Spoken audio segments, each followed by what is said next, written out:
Hello and welcome back বন্ধুরা, তোমাদেরকে স্বাগত জানাই রাতের আড্ডাতে। তোমাদেরকে সাথে নিয়ে আমরা শুরু করতে যাচ্ছি আরও একটি নতুন এবং রোমাঞ্চকর এপিসোড। এবং আমাদের এই এপিসোডে আমি আকাশ আছি তোমাদের সাথে, এবং আমাদের সাথে আছে শান্তনু, সৌমেন, রিকু এবং শুভ। আজ আমাদের মধ্যে শান্তনু একটি নতুন গল্প বলে শোনাবে, যেই গল্পটা হতে চলেছে একটা থ্রিলার। বেসিক্যালি এটা হবে একটা রহস্য কৌতুক গল্প। তো চলো শুরু করা যাক, আর কোনো দেরি না করে আজকে আমাদের নতুন একটি এপিসোড, আর শুনে নেওয়া যাক সেই রহস্যময় গল্পটি। শুভ সন্ধ্যা। আজকে বেসিক্যালি যে গল্পটা আমি বলবো, এটা একটা রহস্য উন্মোচনের গল্প। যাই হোক, গল্পটা তাহলে শুরু করা যাক আজকের। মুকুন্দনগর বলে একটা গ্রাম ছিল। সেই গ্রামে একজন মধ্যবিত্ত পরিবারের কিছু লোক ছিল। বেসিক্যালি তারা খুবই মধ্যবিত্ত, অ্যাভারেজ, খুব একটা বেশি আয় উপার্জন ছিল না তাদের। তা ওই বাড়ির একটা কৃষ্ণ মূর্তি পেয়ে তারা মোটামুটি পুরো চেঞ্জ হয়ে যায়। এটাই মেনলি গল্পটার মধ্যে আছে, আর রহস্য আছে একটু। ওই বাড়িতে সেই সময় ছিল 3 জন লোক, এক বিধবা মা এবং তার ছেলে এবং তার বোন। কিছুদিন পরে সে বৃদ্ধ মা মারা যান। তিনি মারা যাওয়ার পরে সেই বাড়িতে শুধুমাত্র পড়েছিল স্বামী স্ত্রী দুজনেই, আর কেউ ছিল না। স্বামীর নাম ছিল প্রতাপ সরকার, আর স্ত্রীর নাম ছিল কদম্বা। তা এই কদম্বাই একদিন নদীতে যায়, আর বাড়ির পাশের নদী, সেই নদীতে যায়। সে প্রায়ই যেত, অ্যাকচুয়ালি মাঝে সাঝেই যেত, গিয়ে স্নান করতো। আর আগেকার মানুষ তো, আগেকার অত কল ছিল না, পাত্র লোকে স্নান করার জন্য যেত নদীতেই। নদীতে গিয়ে স্নান করছে। সেই দিন ঘটে অন্যরকম একটা জিনিস। যখন সে স্নানে নামে, নদীতে ঘাট বলতে মাটির ঘাট, এবার তার ইচ্ছে হয় সেদিন একটু সাঁতার কাটতে। তার ইচ্ছা হয় একটু সাঁতার কাটতে। সে কী করে, একটু সাঁতার কাটে। খানিকটা যাওয়ার পরে তার পায়ে না কিছু একটা জিনিস বাঁধে। আচ্ছা, তার পায়ে একটা জিনিস বাঁধে, মানে পায়েও ঠিক বলা চলে না, এই শাড়ি পরেছিল, শাড়ির সাথে প্যাঁচিয়ে যায়, কিছু একটা বেড়েছে। তা সে অবাক হয়ে যায় জিনিসটা, যে কী হলো, কী বাঁধলো। তো যথারীতি সে হাত দিয়ে, জলের মধ্যে ভাসমান অবস্থাতেই হাত দিয়ে একটু উঁচু করার চেষ্টা করে। দেখে যে না, প্রচুর ভারী। তখন সে কী করে, কোনো রকমে সেটাকে টানতে টানতে টানতে টানতে ওই সাঁতার কাটা অবস্থাতেই আস্তে আস্তে পাড়ের দিকে নিয়ে আসার চেষ্টা করে। সে যখন পাড়ের দিকে নিয়ে আসে, কিছুটা কাছাকাছি আসার পরে সে একা মানুষ উঁচু করতে পারছিল না জিনিসটা। সে তখন কি করে, পাশের দিয়ে রাস্তা দিয়ে কিছু লোক যাচ্ছিল, নদীর পাড়ের রাস্তা দিয়ে চাষিরা যায় চাষবাসের জন্য। তো সেই একজনকে ডাকে, ডেকে বলে, আমি একটা জিনিস পেয়েছি, আমাকে একটু ওটা তুলে দেওয়ার চেষ্টা, তুলতে পারছি না, একটু সাহায্য করো না। সেটাতে সেই লোকটা আসে, এসে তারা দুজনে মিলে সেটিকে তোলে। সেটি আর কিছুই ছিল না, সেটি ছিল একটা রাধা কৃষ্ণের মূর্তি। এখানে বলে রাখা ভালো, রাধা কৃষ্ণের যে মূর্তিটা যে তারা পেয়েছে, তারা কোনোদিনও ওই অত দূর পর্যন্ত তারা কিন্তু আগেও গেছে। কোনোদিন এমন হয়নি যে তাদের কাছে ওরকম পায়ে লেগেছে বা কিছু হয়েছে। জেনারেলি সবাই ওই জায়গাটাতে যেত, কিন্তু আজ কদমবার পায়ে শাড়ির সাথেই ওটা পেঁচিয়ে গেছে। পেঁচিয়ে যাওয়ার পরে কদম্বা কী করে, ওটাকে উনি বলে, যে যে লোক ছিল সাথে, সে লোক বলে যে তুমি পেয়েছো মানে এটা তোমারই, আমি তোমার সাহায্য করেছি, এটাই আমার ভগবানের আমাকে দিয়ে করানোর চেষ্টা করেছে, এটাই। তো এটা তোমার জিনিস, তুমি নিয়ে। সে তারপরে সেটিকে বাড়িতে নিয়ে আসে। বাড়িতে আনার পরে এখানে বলে রাখা ভালো, বাড়িতে আনার পরে তার যখন বর দেখতে পায়, তার বর ভাবে যে এত বড় মূর্তি, মূর্তিটি ছিল প্রায় 5 ফুটের মূর্তি, আর মূর্তিটি ছিল পিতলের মূর্তি, একটা পিতলের মূর্তি, কিন্তু তাতে হেভি খুবই সুন্দর দেখতে মূর্তিটি। এবার 5 ফিট মানে অনেকটাই। অনেকটাই হাইট, আর পিতল বলে কথা, ধাতু জিনিস, ওয়েট তো হবেই। তারা কোনো রকমে নিয়ে আসে বাড়িতে। বাড়িতে আনার পরে যখন তার বর পায়, তার বর ভাবে যে এটাকে আমরা একটা কাজ করি, বেচে দিই। আমাদের তো পিতল। পিতল বলে কথা, মধ্যবিত্ত পরিবার, আমরা একটা টাকা পাবো, সেই টাকাটা দিয়ে সংসার চালাতে পারবো।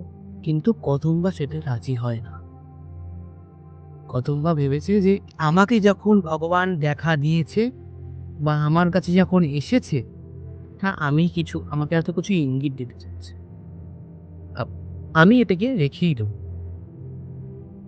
সে কি করে, রাখতে বা স্বামীর সাথে কথাবার্তা বলে রাখার চেষ্টা করে, এবং স্বামী তাতে রাজিও হয়, বলে যে ঠিক আছে, তোমার যখন মনের ইচ্ছা তুমি রাখো ওটা। এখানে বলে রাখা ভালো যে মূর্তিটি ছিল, মূর্তিটিকে দেখতেই মনে হয় কিছু একটা রহস্য ওর মধ্যে আছে। কিরকম, মূর্তিটার নিচে যেখানে রাধা আর কৃষ্ণ দাঁড়িয়ে, তার ঠিক নিচে যে বেসটাতে একটু মোটা একটা হরে কৃষ্ণ করে চারিদিকে লেখা আছে, এবং রাধা কৃষ্ণের যে হাসিটা, সেটা খুবই খুবই পরিমাণে আই ক্যাচি ব্যাপার, এক কথা বলতে পারো যে চোখে লাগছে জিনিসটা, খুবই ভালো লাগছে। এবং রাধা কৃষ্ণ এবার যেহেতু পিতলের, তা চুরিরও ভয় থাকে কিন্তু সবারই, তারা সেদিকে কোনো রকমে আস্তে সুস্তে লোকজন জানায়নি, বাড়িতেই রেখে দেয়। আর মূর্তিটার এখানে বলে রাখা ভালো, মূর্তিটা কিন্তু ফাঁপা, এবং না যে শক্ত বিশাল, একটু ফাঁপাই, মানে 5 ফিট হাইট হতে পারে কিন্তু পুরো সলিড নয়, অনেকটা ভালো। আরো ভাই তা ফাঁপা ছিল। এবার এইভাবে এবার সে বাড়িতে রাখে, কিন্তু এখানে একটা টুইস্ট ছিল। টুইস্ট বলতে, রাধা কৃষ্ণের যে মূর্তিটাতে কৃষ্ণের বাঁশি তারা কিন্তু পায়নি। আচ্ছা, কৃষ্ণের হাতের যে বাঁশি, সেই বাঁশিটি তারা পায়নি। তারা পরে চেষ্টা করেছিল, ভেবেছে যে আবার তখনই আছে, খুঁজতে যায় নদীটা, বাঁশি খুঁজে পায়নি। কিছুদিন যাওয়ার পরে তারা এটাই ভেবে নেয় যে ওটা ওখান থেকে হয়তো নদীর স্রোতে ভেসে চলে গেছে বাঁশিটা হয়তো। তা তারা ভাবে যে পরে দেখা যাবে, পরে যখন ঠাকুরটাকে প্রাণ প্রতিষ্ঠা করব, তখন একটা বাঁশি ঠাকুরকে দেব, উৎসর্গ। যাই হোক, এই কথা প্ল্যানিং করে। এবার অভাবের সংসার, মধ্যবিত্ত পরিবার, হট করে তো বললেই হয় না যে আমি প্রাণ প্রতিষ্ঠা করব। কি হয়, কিছুদিন যাওয়ার পরে তারা আস্তে আস্তে টাকা জমানো হয়, জমানোর পরে তারা ভাবে যে না, এবার প্রাণ প্রতিষ্ঠা করব ঠাকুরটা। প্রাণ প্রতিষ্ঠা যখনই করতে যায়, তখন কি হয়, বাঁশি নিয়ে আসে, ঠাকুরের জন্য একটা বাঁশি নিয়ে আসে। এটা আলাদা ওই। অন্য একটা বাঁশি নিয়ে আসে। সেই বাঁশিটা যখন ঠাকুরের হাতে লাগাতে যায়, ঠাকুরের হাতে সেট হয় না, ঠাকুরের হাতে সেট হচ্ছে না, ঠিক মানে একটা হাতে থাকছে তো আরেকটা হাতে থাকছে না। এবার তাদের একটা কৌতূহল জানে যে বাঁশি কেন দিচ্ছে না।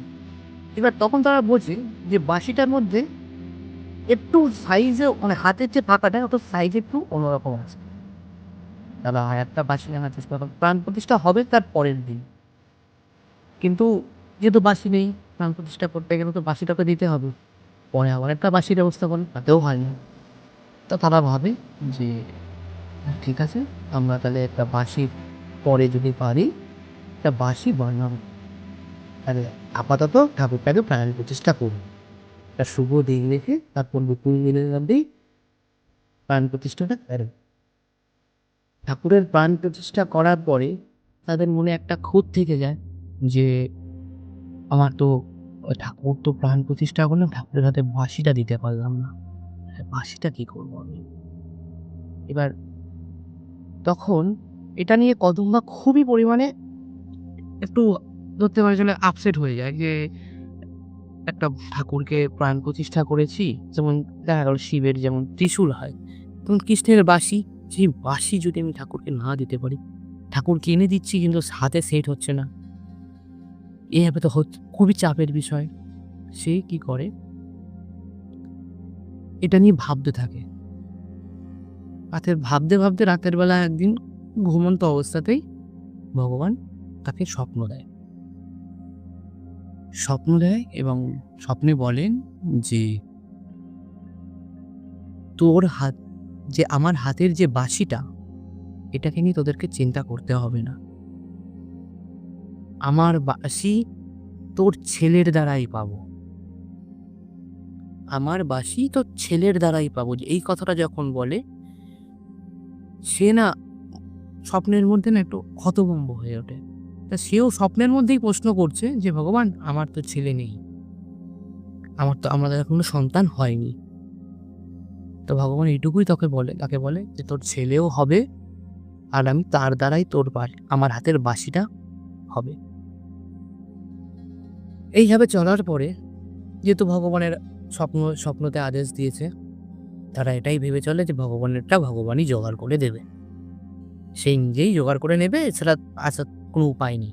তারা আর বাঁশিটাকে নিয়ে বেশি একটা মাথা ঘামায়নি। কিছুদিন এইভাবে চলার পরে সত্যি কদম্বা প্রেগনেন্ট হয়। তারপরে কিছুদিন যাওয়ার পরে একটি পুত্র সন্তানের জন্ম দেয় কদম্বা। এবার পুত্র সন্তান হয়েছে, এখানটাতে তাহলে একটা চাপ, এইবার তো তাহলে ছেলের দ্বারাই কিছু একটা হবে। কিন্তু কদম্বা ভাবছে যে হয়তো ছেলের দ্বারা কিছু, ছেলে আস্তে আস্তে বড় হতে থাকে। এখানে বলে রাখা হলো, ওই যে রাধা কৃষ্ণর যে মূর্তিটা তাদের বাড়িতে আসলো, তারপর থেকে তাদের অবস্থাও ভালো হতে থাকলো। গ্রামে সবার কাছে তারা একটা নাম ডাক হলো। এক ডাকে তখন চিনত সরকার বাড়ি বলে, সরকার বাড়ি তার একটা নাম ডাক ছিল। আস্তে আস্তে ছেলেটা বড় হয়। বেশ কিছুদিন যাওয়ার পরে ছেলেটার যখন প্রায় বিয়ের বয়স হয়ে যায়, তখন কি হয়, ছেলেটাকে বিয়ে দেওয়া হয়। বিয়ে দেওয়ার সময় এবার যথারীতি এতদিন যাওয়ার মধ্যে কিন্তু সেই ছেলেটার মধ্যে কিন্তু কিছু পায়নি তারা, যে সেই ছেলেটা বাঁশিটা উদ্ধার করতে গেছে বা বাঁশি নিয়ে রিলেটেড কিচ্ছু তারা পায়নি। যে সাধারণ অ্যাক্টিভিটিস। সাধারণ মানুষের যেমন হয় তেমন। আচ্ছা আচ্ছা। এবার তারা কি করে, তার পুত্রের বিয়ে দেয়। যখন বিয়ে দেয়, এখানে ওই যার সাথে বিয়ে দেয় সেই মেয়েটির একটা বিশেষত্ব আছে। কিরকম বিশেষত্ব, সেই মেয়েটি না একটু জেদি এবং সবকিছু সাধারণ চোখে দেখে না। যখন সম্বন্ধ আসে, যখন দেখে সম্বন্ধরা যখন আসলো, তখন তারা দেখলো যে তাদের বাড়িতে প্রভাবশালী একটু বাড়ি হয়েছে তাদের এখন। তা মেয়ের বাবা মা এসে যখন দেখছে যে বাড়িতে একটা রাধাকৃষ্ণের মূর্তি আছে, মন্দির আছে, খুব সুন্দর, কিন্তু কৃষ্ণের হাতে বাঁশি নেই। যথারীতি সেই মেয়েটার যখন তারা সম্বন্ধ দেখাশোনা করে বাড়ি যায়, বাড়ি যাওয়ার পরে কথাবার্তাও হয় যে ওই বাড়িতে এরকম এই জিনিসটা আছে, এরকম বাড়ি, এরকম দেখতে, এই বিষয়। তা মেয়েটি যখন এটা প্রথম শোনে, তার মনে একটু খটকা লাগে যে রাধাকৃষ্ণ আছে, তো বাঁশি ছাড়া রাধাকৃষ্ণ, তো একটা খটকা লাগে সেই মেয়েটা তখন একটু ভাবে যে কিছু না কিছু তো ব্যাপারটা আছে ওই বাড়িতে। তা সে আর অতটা কাউকে বলেনি। বাবা মার পছন্দে যখন বিয়ে হচ্ছে, বাবা মা নিশ্চয়ই ভালো দেখেই বিয়ে দেবে। এইভাবে কিছুদিন চলার পরে সেই ছেলেটার সাথে বিয়ে হয় তার। বিয়ে হওয়ার পরে নতুন বউ বাড়িতে এসছে। নতুন বউ এবার প্রভাবশালী বাড়ি, নতুন বউয়ের তেমন একটা কোনো কাজ বাজ নেই, যা করার তার জন্য চাকর বাকর আছে, কিন্তু তাদের আরো আয় উন্নতি বেড়েছে, তারা এখন চাকর বাকরও রেখেছিল কিছু। এবার তখন শাশুড়ি হিসেবে তার কদম্বা, তার বৌমার নাম ছিল কণিকা। তা কণিকাকে বলে যে তোমার মা সারাদিন কেউ কাজ করতে হবে না, তুমি শুধু আমার এই রাধা কৃষ্ণকে একটু দেখো, কারণ এরাই আমাদেরকে আজ গরিব থেকে বড় লোকের দিকে নিয়ে এসছে। আজকে আমাদের কিন্তু তার বিনিময়ে তাকে আমি একটা বাঁশিও দিতে পারিনি, সে আমার কাছ থেকে তার বাঁশি সেই জোগাড় করলেন। তখন সে কদম্বা তখন গল্পটা বলে কণিকাকে, তার পুত্রবধূকে বলে যে এই এই বিষয় হয়, আমাকে এরকম এরকম স্বপ্নাদেশ দিয়েছিল, তা বলেছিল যে আমি বাঁশিটা নাকি আমার ছেলের দ্বারাই পেয়ে যাবে। তার ছেলের তো বিয়ে অলরেডি হয়ে গেছে, এতদিন বয়স হয়ে গেল, কিন্তু তাও এখনো পর্যন্ত বাঁশিটা আমি কোথাও পেলাম না, আর ছেলের দ্বারাও হয়নি। তা নতুন বৌমা কি বলবে, জিনিসটা শুনেছে। এবার যেহেতু তোমাদেরকে বললামই যে অরিজিনালি কণিকা সবসময় সব কিছু ডিপলি ঢুকতে চায়, কণিকার তখন মাথায় আসে যে কি এমন বিষয়, ভগবান যদি স্বপ্নাদেশটা যদি আমি সাইডে রেখেই ভাবি, তা কৃষ্ণ আছে, কৃষ্ণের বাঁশি নেই, আর যেহেতু আমি বাঁশি দিচ্ছি সেই বাঁশি হাতে লাগছে না, হাতে সেট হচ্ছে না, তাহলে নিশ্চয়ই বাঁশিটার মধ্যে কিছু একটা স্পেসিফিকেশন, কিছু একটা এক্সট্রা কারিকুলার করা আছে, হতেই পারে। তার মাথার মধ্যে একটা ঘোরে যে কিছু একটা ব্যাপার আছে, কিছু একটা ব্যাপার আছে। এবার তার বৌমা তখন প্রতিদিনই তা কি করতো, ওই ভগবানের সামনে পুজো দিত। তার পুজো দিত আর ভাবতো যে এই মূর্তিটাতে কি বা আছে, যে যার জন্য এই মূর্তিটা মধ্যে বাঁশিটা মিসিং, আর বাঁশি যে কোনো বাঁশি লাগছে না, আর কি এমন বিষয়। আর দেখলেই প্রথমে বললাম তোমাদের মানে কণিকার মনে একটা অ্যাকচুয়ালি কৌতূহলী টাইপের মানুষ, যে যে হবে তার শেষ দেখেছে, দেখেছেন। এরকম একটা বিষয়। তা সে তখন একটু ভাবে যে কি ব্যাপারটা কি, আর তারও চোখে লাগছে জিনিসটা, যে একটা এত সুন্দর মূর্তি, এত কিছু, আর পিতলের, কিন্তু কি এমন বিষয় যে বাঁশিটা পাচ্ছি না। যথারীতি তার সেই কৌতূহল প্রচুর পরিমাণে বেড়ে ওঠে। এবার সে কিছু করতেও পারছে না, সে কিছু ঘাটার চেষ্টা করছে কিন্তু কিছু পাচ্ছে না। তা একদিন ঘটে কিরকম, সে পুজো দিতে বসে, পুজো দিচ্ছে। এবার তার চোখ পড়ে যে বাঁদিকে যে ঠাকুরের ঠিক নিচে যে কাঠামোটা, নিচে যে বেসটাতে যেখানে হরে কৃষ্ণ লেখা আছে চারিদিকে, ওই জায়গাটাতে ঠিক ঠাকুর, মানে যদি আমরা সামনাসামনি দেখি, ডান দিকে একটা ফুটো এবং বাঁ দিকে একটা ফুটো, ছোট্ট একটা ফুটো, মানে কিরকম বলবো, ওই 2 ইঞ্চি 2-3 ইঞ্চি একটা ফুটো করা আছে, দুদিকেই ফুটো। তা হট করে দেখতে বসে বলে যে একটা ফটো কিসের জন্য, ঠিক তাদের একটু মানে লাগে, যে সে সন্দেহভাজন লাগে যে দুদিকেই ফুটো, ডান দিকেও একটা ফুটো, বাঁ দিকেও একটা ফুটো, কি এমন বিষয় আছে যে এই দুটো ফুটো করা। এবং সে তখন আরো ডিটেলে দেখতে চায়। তা সে যখন ডিটেলে দেখতে যায়, দেখে কি একটা ফুটোতে একটা অ্যারো দেওয়া আছে, মানে কিছু একটা যেমন ঢোকানোর অ্যারো দেওয়া আছে। সে আরো কৌতূহলী হয়ে ওঠে যে কি ব্যাপার। এবার নতুন বউ, এটা যদি, আর যেহেতু শাশুড়ির একটা ইমোশন আছে ওর মধ্যে, যে ওটা তার স্বপ্নাদেশ আছে, এবার সে শাশুড়িকে জানায় না জিনিসটা, আর ভাবে যে এখন যদি আমি এটাকে কিছু করতে চাই, শাশুড়ি জানতে পারলে আমাদের ঝামেলা হবে, নতুন বৌমা যা হয় আর কি। তা সে ভাবে ঠিক আছে, যা আছে আছে। কিন্তু এবার যতই সে সংসার ধর্মের কাজ, তো তাদের কিছু করতে হয় না খুব একটা, কিন্তু সারাদিন তার মাথার মধ্যে ঘুরছে যে ওই দুটো ডান দিকে এবং বাঁ দিকে দুটো ফুটো কিসের জন্য, এবং একদিকের ফুটোতে একটা অ্যারো কিসের জন্য? ফুটো হতেই পারে, সেটা জেনারেলি ফুটো হওয়াটা অস্বাভাবিক কিছু না, হয়তো যখন নদী থেকে তুলেছে তখন ফুটো থাকতেই পারে, হয়তো কোইন্সিডেন্সলি দুদিকেই সমান ফুটো হতেই পারে। কিন্তু অ্যারোটা তো কেউ এমনি এমনি করতে পারবে না, অ্যারোটা করার যে কিছু না কিছু একটা ব্যাপার আছে। যথারীতি সে ভাবে যে কি এমন হতে পারে জিনিসটা।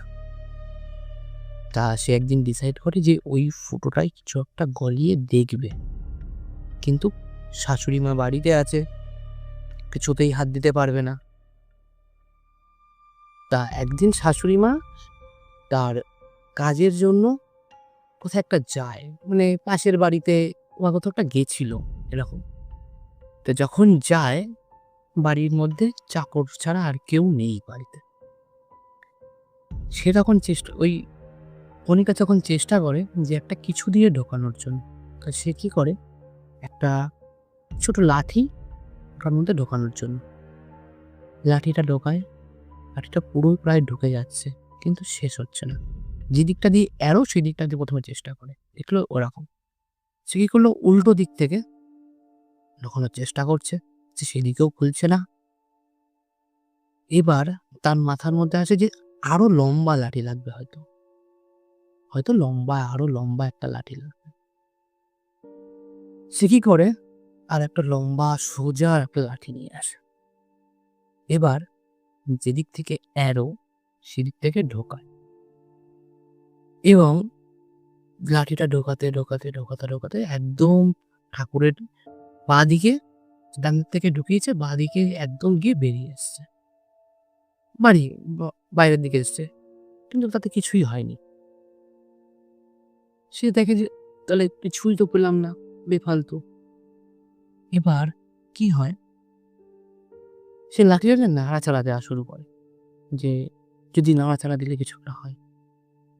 সে যখনই নাড়াচাড়া দেয়, টাক করে একটা আওয়াজ হয়, এবং ওই ঠাকুরের সামনে যে পোর্শনটাতে লেখা ছিল, হরে কৃষ্ণ কৃষ্ণ কৃষ্ণ হরে হরে, হরে রাম রাম রাম হরে হরে, এই যে কথাটা লেখা ছিল, চারিদিকেই লেখা আছে, এই সামনের যে জায়গাটায় লেখা, ওর পাল্লাটা খুলে যায়। আচ্ছা, তার মানে চাবি টাইপের কিছু একটা আছে ওখানে, মানে ওইখানটাতে। হ্যাঁ, ওই যে লাঠিটা ঢুকিয়েছিল ওটাতে ওই চাবিটা হয়তো আঘাত লেগেছে, টাক করে খুলে যায়।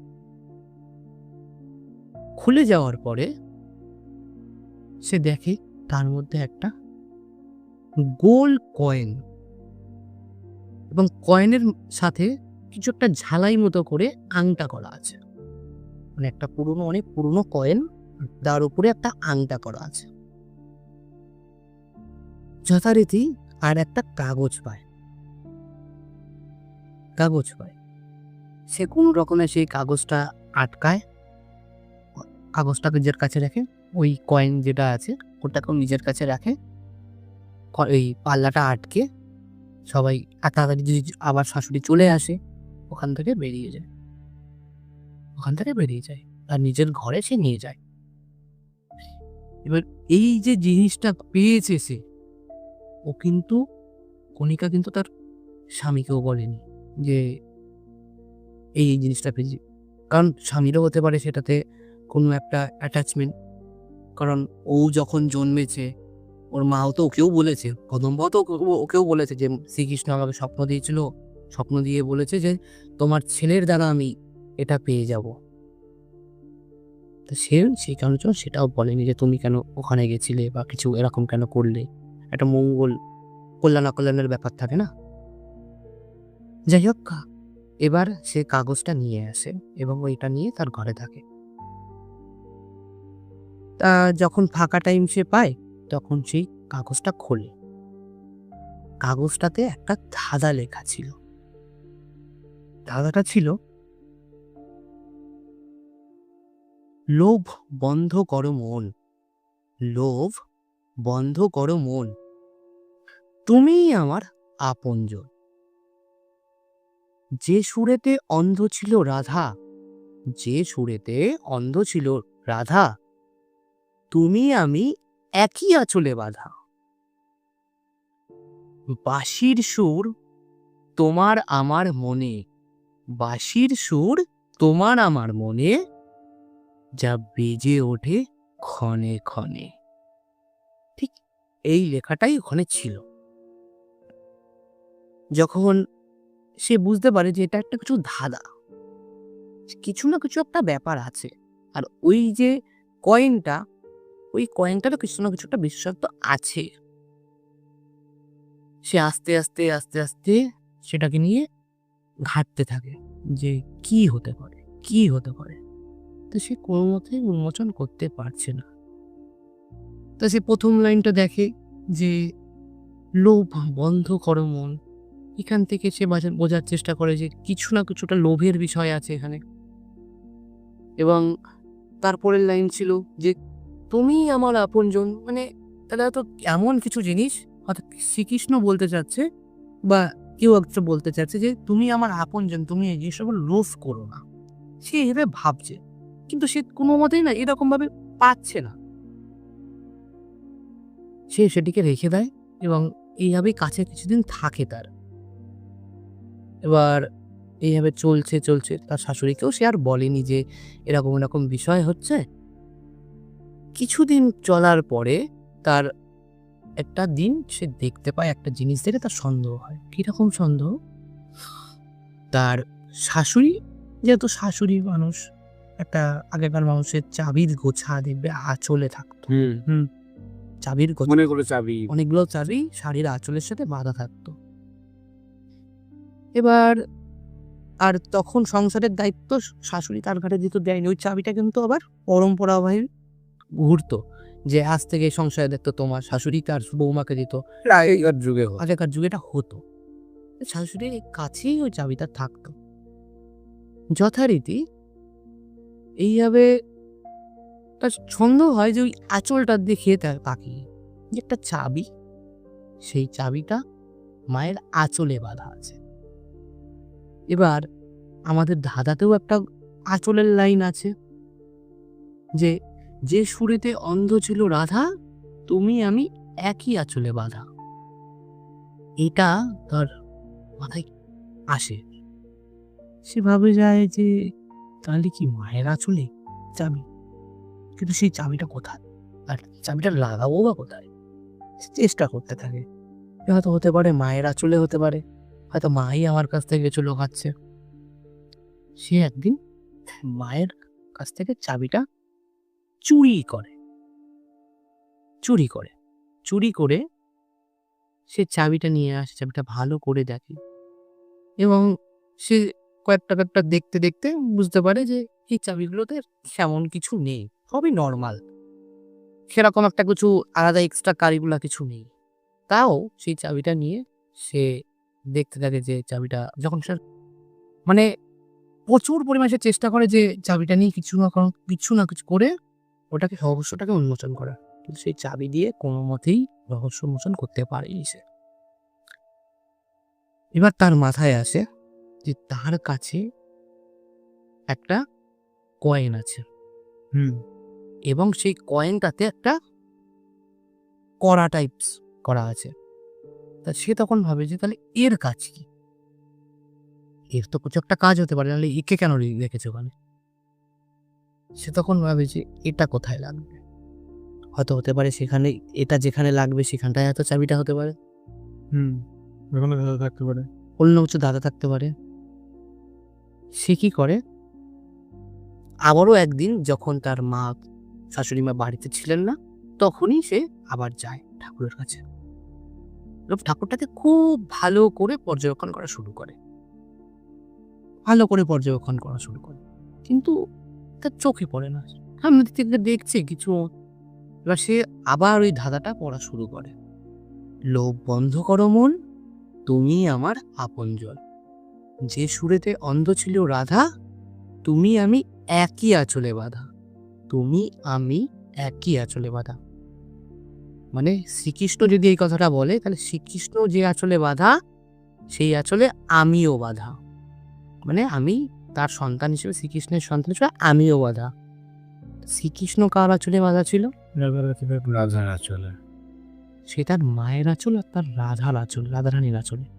সে তখন ভাবে, তাহলে শ্রীকৃষ্ণের মাকে তো আমি এখন কোথাও পাবো না, তাহলে কি রাধার আঁচলের কিছু ব্যাপার আছে? সে তখন কি করে, রাধার আঁচলটা দেখতে চায়। আর আঁচলটাও কিন্তু পুরোপুরি ভাবে বানানো, মানে ওই ইয়ে দিয়েই বানানো, পিতলের সাথেই করা ছিল। সে তখন কি করে, আস্তে আস্তে ঠাকুরটার পিছন দিকে যায়। সামনে দিক থেকে কিছুই দেখতে পায়নি, যেটা পিছন দিকটায় যায়।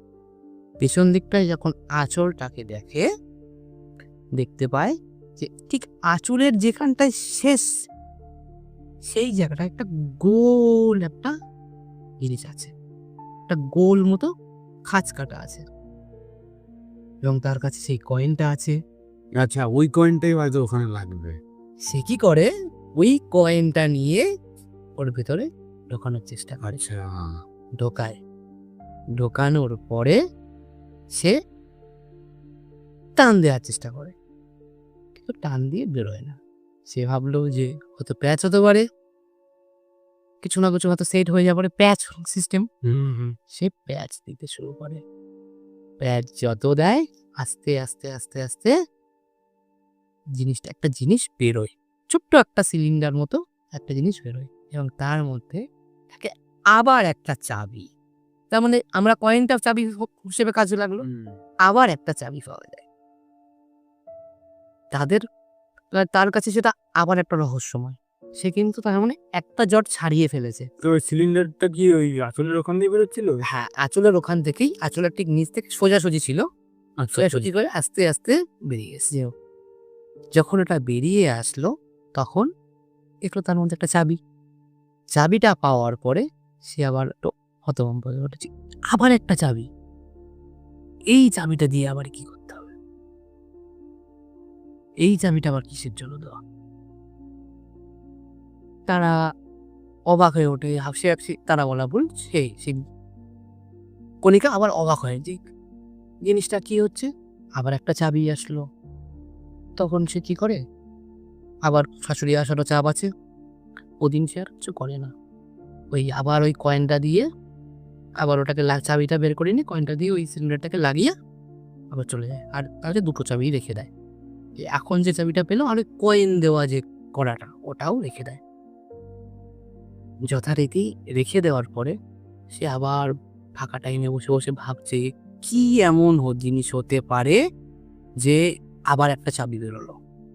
আর সে এইটুকু সে বুঝতে পারে যে কিছু না কিছু রহস্যময় তো অলরেডি সে বুঝেই গেছিল, কিছু না কিছু গল্প একটা আছে এর মধ্যে। পুরো ওই মূর্তিটাকে ঘিরে। হ্যাঁ, মূর্তিটাকে ঘিরেই কিছু একটা হবে হয়তো, সে এটা বোঝে। তো চাবিটা কি করবে আবার, এই চাবিটা কেন আসলো, তাহলে কি এই চাবিটা দিয়ে কিছু আবার পরবর্তী স্টেপ কিছু আছে, সেটা ভাবার পরে সে আবার ছড়াটা, ওই ধাঁধাটা নিয়ে পড়ে, লোভ বন্ধ করো মন, তুমি আমার আপনজন।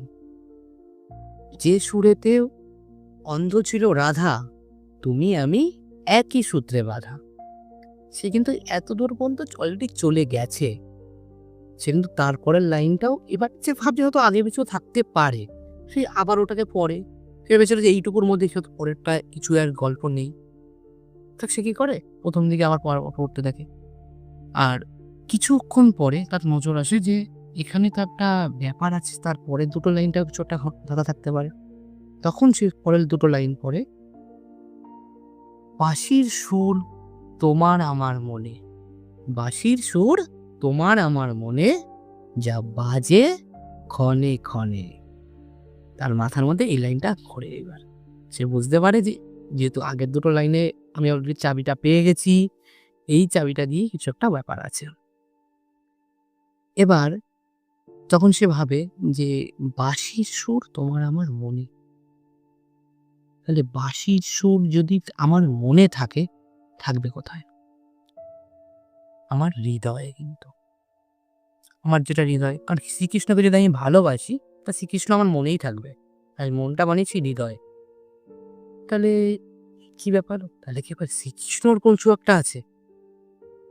তার মাথার মধ্যে একটা ঘরে, অথবা এই চাবিটা দিয়ে কি আমাকে আবার ওই নদীর পাড়ের ঘাটে যেতে হবে, ওখানে কিছু আছে কি না। সে এরকম ভাবতে থাকে, যেহেতু একটা কৌতূহল।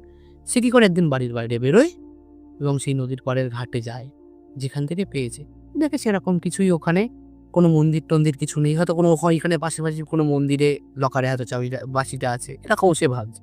দেখি কোনো মতেই পাওয়া যায়নি সেখানে অংশ। আর যে চাবিটা পাওয়া যায় সেই চাবিটা বলে রাখা হলো একটা ফাঁপা চাবি। ওটাও আবার ফাঁপা চাবি। কিরকম ফাঁপা? মাথার দিকটাতে কোনো সিল নেই, মাথার দিকটা পুরোই ফাঁকা আর পুরো ফাঁপা। সে বাড়ি আসে, বাড়ি এসে আবার দেখার চেষ্টা করে যে কি ব্যাপার কি হতে পারে। তা তখন সে মাথায় আসে যে তাহলে হয়তো শ্রীকৃষ্ণের এখানেই কিছু একটা আছে। সে আবার পরে শ্রীকৃষ্ণটাকে ভালো করে দেখে। শ্রীকৃষ্ণকে দেখে, রাধাকে দেখে যে রাধার আঁচলে যেহেতু ওই চাবিটা পাওয়া গেছে, হতে পারে রাধার মধ্যেই লুকিয়ে আছে বাঁশি, হতেই পারে। সে বাঁশিটাকে খোঁজার চেষ্টা করে, খুঁজে সে পায় না। এবার সে হতভম্ব হয়ে কিছু না পেরে তার শাশুড়িকে বলে যে মা, আমি আপনাকে না জানিয়েই কিছু কিছু যে কাজ করেছি, যে এই বিষয় আমি এরকম দেখেছিলাম, দেখার পরে আমি এটাকে খুলেছি, এরকম একটা ধাঁধা পেয়েছি, একটা চাবি পেয়েছিলাম, একটা কড়া টাইপস কয়েনের, সেটা নিয়ে আমি আবার দেখতে গেছি, দেখার পরে সেটাতেও ওখান থেকে একটা চাবি পেয়েছি, রাধার আঁচল থেকে একটা চাবি পেয়েছি। তখন কদম্বারও মাথার মধ্যে ঘোরে যে কিছু না কিছু তেমন একটা ব্যাপার আছে ওটার মধ্যেই। এখন শাশুড়ি বৌমা দুজনেই মিলেই, শাশুড়ি আর বৌমা গিয়ে রাধাকৃষ্ণকে ভালো করে ঘাটার চেষ্টা করছে যে কোথাও না কোথাও যদি ওটা লুকিয়ে থাকে। তারপর এরকমভাবে ঘাটতে যখন কণিকা ঠিক কৃষ্ণের পেছন দিকটাতে যায়, দেখতে পায় একটা ছোট্ট ফুটো, হালকা, মানে সেটা চোখে লাগবে না মানুষের, মানে এমনই জায়গাটায় আছে। ওর পাশ থেকে একটা সাপোর্ট আছে, মানে কৃষ্ণের পায়ে তো আছেই সাপোর্ট, একটা ছোট্ট সাপোর্ট মতো, মানে এমন ভাবে রাখা ওটা সাধারণ মানুষের চোখে অত সহজে আসবেই না। মানে কৃষ্ণের যে গায়ের যে ওড়না, সেই ওড়নার পিছনের ছাপটাও অরিজিনাল করা আছে, যেমন না কৃষ্ণের পিছন দিকটা একদম অবিকল মানুষের মতো, ওইখানটার থেকেই একটা ছোট্ট জায়গা, একটা ছোট্ট ফুটো আছে নকশার মধ্যে, আঁচলের নকশার মধ্যে একটা ফুটো আছে। সে তখন কি করে, তার মাকে ডাকে, বা মা তো খুঁজছিল, তার মাকে বলে যে মা, একটা ফুটো পেয়েছি, এখানে একটা ছোট্ট ফুটো আছে, কি একটা ব্যাপার আছে এখানটায় তো। এবার তারা কি করে, ওই চাবিটা নিয়ে সেই ফুটোটার মধ্যে দেয়। যখনই সে ফুটোটার মধ্যে দেয়, চাবিটা ডান দিকে ফুল ঘুরছে এবং কিছু হচ্ছে না।